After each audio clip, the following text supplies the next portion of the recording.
Bonjour bien-aimé, j'espère que tu te portes bien.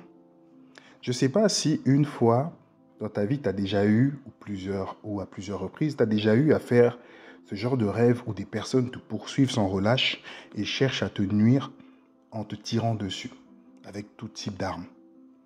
Moi, je me rappelle encore du mien, il y a quelques jours de cela, là où j'étais assis dans une boutique. Et malencontreusement, j'ai touché les pieds d'un jeune homme qui était proche de moi. En regardant ses pieds, j'ai vu qu'il avait une blessure. Et je me suis excusé, mais celui-ci a commencé à me proférer des menaces. Il s'est levé, il partait de la boutique, mais il continuait à me proférer des menaces. Je lui ai gentiment dit d'arrêter et que de toute façon, que je ne le craignais pas et qu'il ne pouvait rien me faire. Mais je suis resté prudent, en alerte dans le rêve. Quelques instants après, je le vois qui revient avec un ami.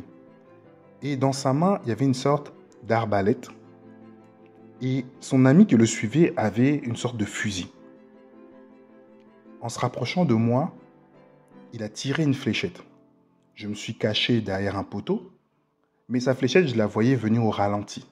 Donc j'ai eu le temps de me cacher derrière le poteau, et sans crier garde, j'ai pris mes jambes à mon cou pour fuir et me cacher. De là, en fait, s'est engagée une course-poursuite.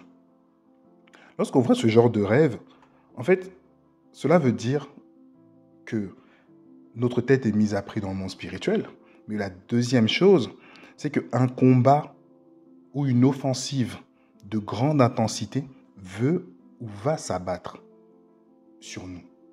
Donc l'ennemi est prêt à engager un combat face à face, direct, pas indirect, mais direct. Et il nous en veut. Dans le livre de Jean 10, on nous prévient à propos d'un voleur.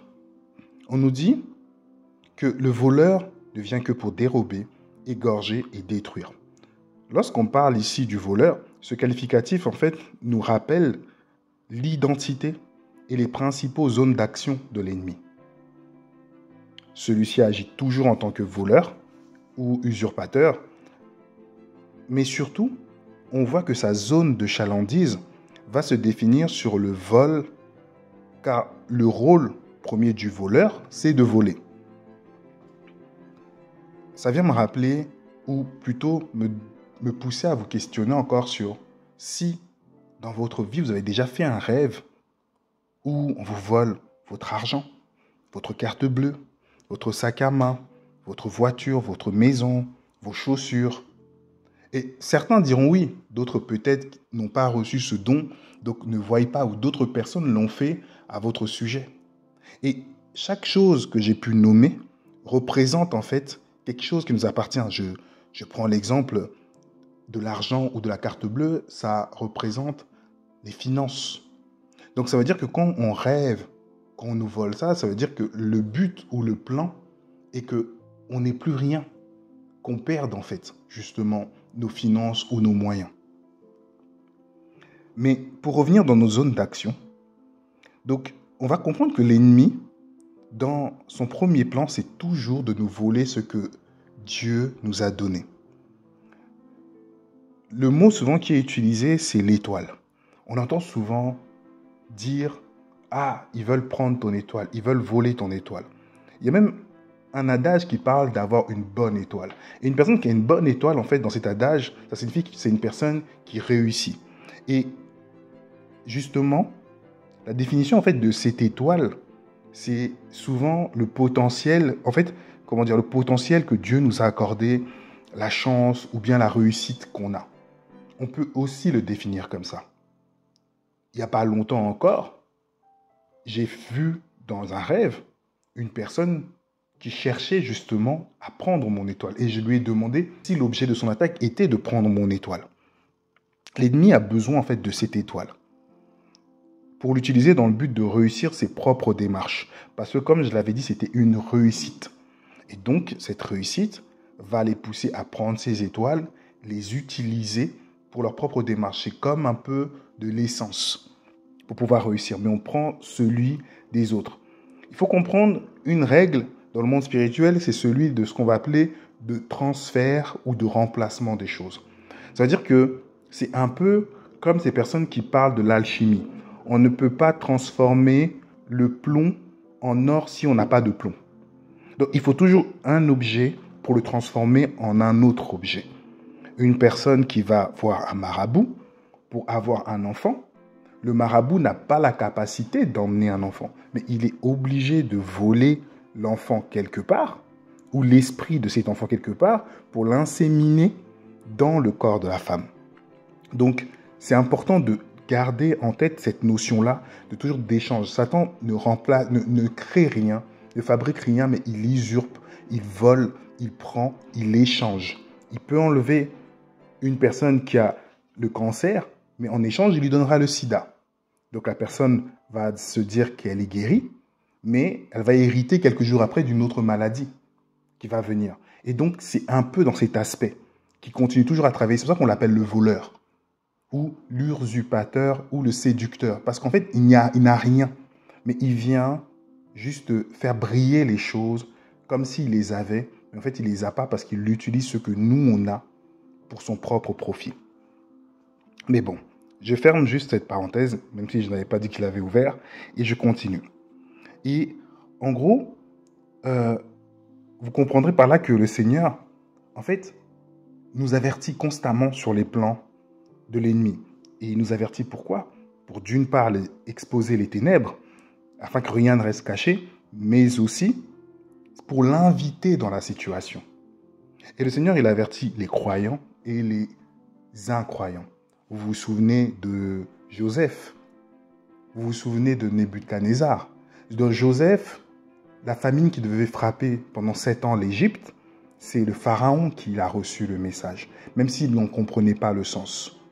De la même manière, Nebuchadnezzar a eu justement ce songe qui lui disait ce qui allait se passer dans les temps futurs. Mais pourtant, il n'était pas croyant. Il ne croyait pas en Yahweh. Il n'avait pas la foi des Hébreux à l'époque.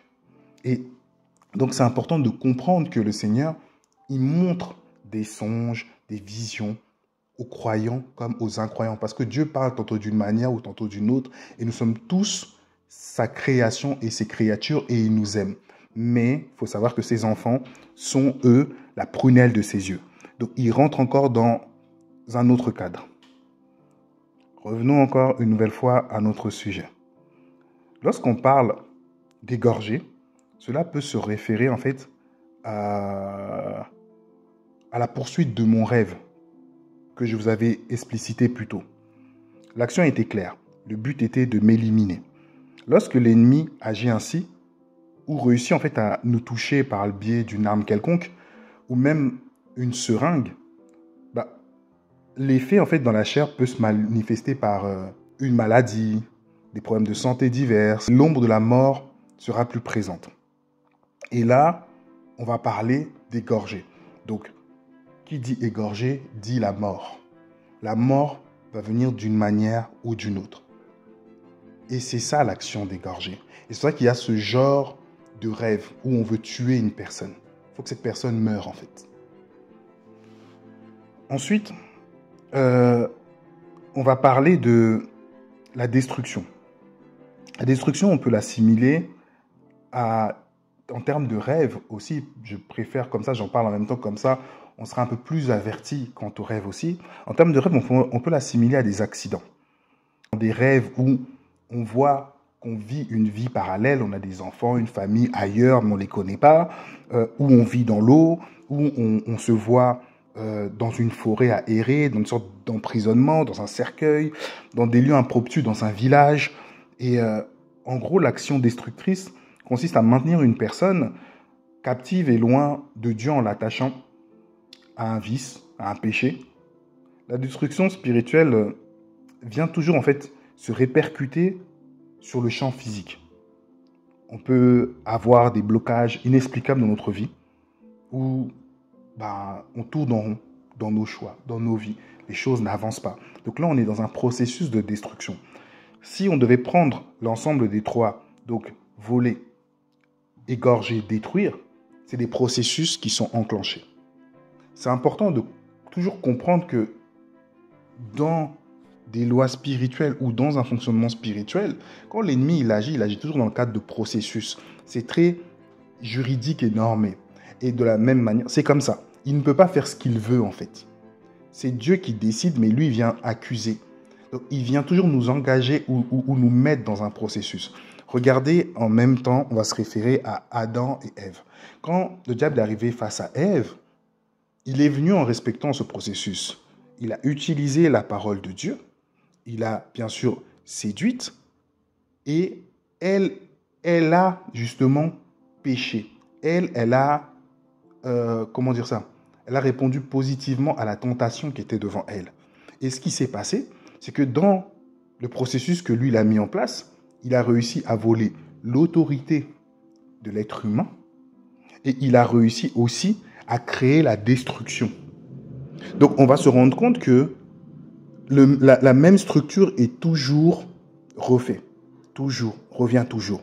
Bien que les formes diffèrent, mais c'est toujours la même structure et le même plan qui est mis en action dans la vie de chacun. D'où ce message-là pour que nous puissions comprendre que là, quand on fait ce type de rêve, ils sont justement dans une base de me voler. Là, ils sont dans une base de me détruire. Donc, le plan va se déterminer autour de la destruction. On va envoyer des démons de destruction, des situations qui vont détruire, qui vont ramener une personne au plus bas, ou bien de l'égorgement. Donc là, le plan, c'est de me tuer. Donc, on commence à comprendre de plus en plus ces plans et cette manière d'avancer. Il est important de savoir que les différentes entités spirituelles sont aussi attachées à ces zones que j'ai précédemment évoquées. Et c'est un point vraiment important. Je pense que, parce que je ne vais pas m'étendre, effectivement, mes vidéos ne sont pas longues et je ne m'étends pas dans beaucoup plus de détails, mais le plus important, c'est d'avoir une idée, de comprendre un peu ce fonctionnement-là et de comprendre un peu comment les choses se font et comment on nous pousse dans des processus sans que nous puissions nous en rendre compte. Parce que le plus important, et l'arme préférée du diable, c'est d'agir sans qu'on sache que c'est lui qui agit. Lorsqu'un voleur vient, son maître mot, c'est la discrétion. Si on devait justement mettre en avant les compétences d'un voleur, il va agir dans la discrétion, il va observer, il va prendre note et il va rentrer où il verra la faille, la fissure. C'est-à-dire que si on n'est pas sécurisé ou on n'est pas fort, le voleur réussira à passer, à trouver la faille et à prendre ce qu'il doit prendre ou à effectuer la tâche pour laquelle il est venu. Donc, c'est ce qu'il fait et c'est comme ça qu'il va agir. Si on veut justement comprendre le plan de l'ennemi, c'est d'abord dans la discrétion. On ne le voit pas venir. On ne le voit pas agir, sauf si le Seigneur nous prête le discernement et nous avertit comme il le fait. Parce qu'il sait qu'on n'est pas souvent avisé pour le voir venir, ni pour comprendre sa démarche. Mais il vient comme un ninja, silencieux. Et on ne s'en rend pas compte au départ. Je pense que maintenant, la question qui doit résonner, c'est « Ouais, mais c'est bien. Mais comment on en sort, frère? Comment on sort de ça ?» Et moi, je vais changer la formulation plutôt et on va se dire qui nous en sort. Et comme vous le savez, la réponse, elle sera simple. Vous la connaissez déjà, la réponse. C'est le Seigneur Jésus-Christ. Bien sûr, trop facile. Ça fait longtemps que je prie. Ça fait longtemps que je demande au Seigneur. Aide-moi, sors-moi de là. Mais pourquoi? Mais comment? Qui, que, quoi, dont, où, lequel, laquelle. On peut utiliser tout. Tout. Mais je reviens encore sur cette réponse simple. La réponse peut être simple, mais la plupart d'entre nous n'y arrivent pas et n'arrivent pas à comprendre la réponse dite. Parce qu'elle est tellement simple et l'être humain est tellement complexe qu'il aime complexifier la simplicité afin de se sentir sécurisé dans cette complexification. Tout comme la phrase que je viens de vous donner. Mais c'est exactement le fonctionnement de l'être humain. Si on lit dans Romains 10, Paul vient nous détailler une chose. Il nous parle de la justice de Dieu et de la justice de l'homme. Si je prie pour une personne malade, je veux d'abord exercer ma propre justice. Ma propre justice, c'est que la personne guérisse. Mais à ce moment-là, la justice de Dieu, elle va parler autrement. Et si je ne suis pas dans le processus d'apprentissage de cette justice de Dieu, forcément, je prendrai mal que la personne ne guérisse pas. Et il est important d'abord de placer la justice de Dieu et de comprendre que l'ennemi, quoi qu'il se passe, viendra toujours exercer son rôle. Donc, d'où la reformulation de la question, comment on en sort? Non, ce n'est pas une question de sortie, parce que l'ennemi le fera toujours tant qu'on sera sur terre. Il viendra toujours pour essayer de nous égorger, de nous détruire et de dérober. C'est sa mission, c'est son job. Et on ne peut pas lui retirer ça. Il n'a pas de RTT, de congé, tout ça, ça n'existe pas. Il travaille 24 heures sur 24 à cette mission. Et notre objectif, en fait, à nous, c'est d'apprendre, encore un processus, à marcher dans la victoire. Et de ne pas prendre la victoire dans un prisme en se disant « Ouais, mais la victoire, c'est quand on gagne comme le foot, comme le basket. » C'est pas ça la victoire, forcément. Une âme qui est sauvée, c'est une victoire. Donc, on n'a pas aussi la même conception de la victoire. Donc, le Seigneur nous fait une éducation pour comprendre c'est quoi la victoire. Et donc, notre objectif est justement de rencontrer ces différentes situations pour les vaincre. Elles n'ont pas pour vocation de s'arrêter ou qu'on puisse en sortir, mais elles sont là pour que nous puissions plus ou ne plus les subir. Elles sont là, en fait, pour d'abord travailler notre confiance en Dieu et l'orientation de notre foi et compter sur le Seigneur et sa miséricorde.